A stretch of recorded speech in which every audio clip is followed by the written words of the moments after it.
Europe 1, la vie devant soi. Isabelle Quenin. Et comme tous les jours, on termine cette émission avec Anne Cazobon qui vient nous délivrer son antidote anti-morosité dont elle seule a le secret. Namasté. Namasté, Anne. Alors je rappelle que c'est le mot que l'on emploie en Inde ou au Népal pour se saluer, qu'on pourrait le traduire par « je reconnais la lumière qui est en toi », même si parfois il faut bien la chercher chez certains. Cela reste surtout l'une des plus belles manières d'entrer en lien avec l'autre, et ce n'est pas religieux mais c'est spirituel. Alors justement aujourd'hui, Anne, il est question de spiritualité. Oui, on dit qu'on ne choisit pas un livre, mais que c'est le livre qui nous choisit, qu'il nous saute dans les mains presque. Que quand plusieurs personnes vous parlent d'un auteur, certes il peut s'agir d'un effet de mode, mais peut-être que c'est aussi le signe que ce livre vient vous chercher, qu'il a un véritable message pour vous. Et c'est exactement ce qui peut arriver avec le best-seller d'Eckhart Tolle, Le pouvoir du moment présent. C'est l'un des ouvrages de référence de développement personnel, le genre de livre qui vous ouvre les yeux, que l'on vous offre, et puis que vous vous mettez à offrir à l'appel autour de vous. 3 millions d'exemplaires vendus dans le monde et 35 millions d'internautes qui ont visionné ces webinaires. Ce sont des conférences en ligne réalisées par Oprah Winfrey, la star des talk-shows américains.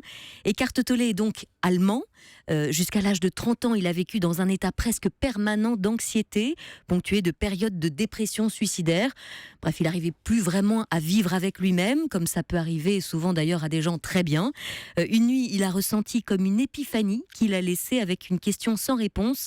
Qui est ce je qui ne peut plus vivre avec son ego ? Et d'ailleurs, qu'est-ce que l'ego ? À ce moment-là, il s'est senti plongé dans le vide et il s'est réveillé le lendemain avec une véritable paix intérieure, plus du tout d'ego et juste une sensation de présence, un état d'être, observant, regardant ce qu'il y avait tout autour de lui, sans jugement, sans souffrance. Aujourd'hui, Eckhart Tolle a 69 ans, il vit au Canada et il a tiré plusieurs livres de cette expérience unique, cette illumination presque.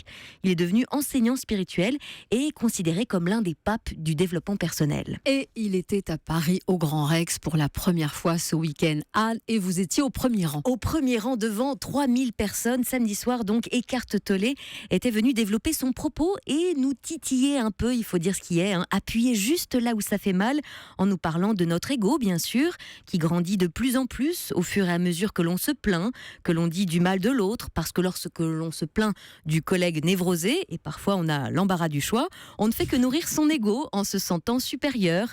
De même, il faut en finir avec les discussions qui tirent vers le bas, qui sont responsables d'énormes souffrances. Vous savez, les « Oh, tu crois que ta vie est dure ? Attends un peu d'entendre la mienne », la surenchère de la misère plutôt que l'inspiration tirée de l'exemplarité. Voilà, tous ces regrets liés au passé, toutes ces peurs du futur, le « quand j'aurai 5 kilos en moins, je serai heureuse », quand j'aurai un CDI, je pourrai prendre des vacances, quand les enfants seront grands, on pourra voyager à nouveau. Non. Enfin, dans le pouvoir du moment présent, Eckhart Tolle s'intéresse à ce qui nous passionne, l'amour, les relations amoureuses. Et alors on le sait, au début c'est souvent l'idylle, mais très vite, à moins d'être totalement éveillé, le lien peut virer à l'amour-haine, sauf que plutôt que de reconnaître cet aspect dysfonctionnel, on préfère souvent reconnaître l'origine de la négativité chez notre partenaire, plutôt que chez nous. Tu penses, c'est forcément de son côté que ça coince. Alors oui, pour résumer la pensée d'Eckhart Tolle, concentrez-vous autant sur ce qui se passe à l'intérieur de vous qu'à ce qui se passe à l'extérieur, et si vous remettez chaque pièce du puzzle à sa juste place à l'intérieur, tout ce qui se vit à l'extérieur suivra. Et il a parlé pendant 2 heures. Passionnant. Tout seul avec une petite chaise, une petite table, une carafe d'eau ? Un bouquet de fleurs. Il n'y avait pas de mise en scène ? Non, rien du tout, juste là. Merci Anne, on se retrouve demain pour une nouvelle édition de développement personnel, une nouvelle leçon. Europe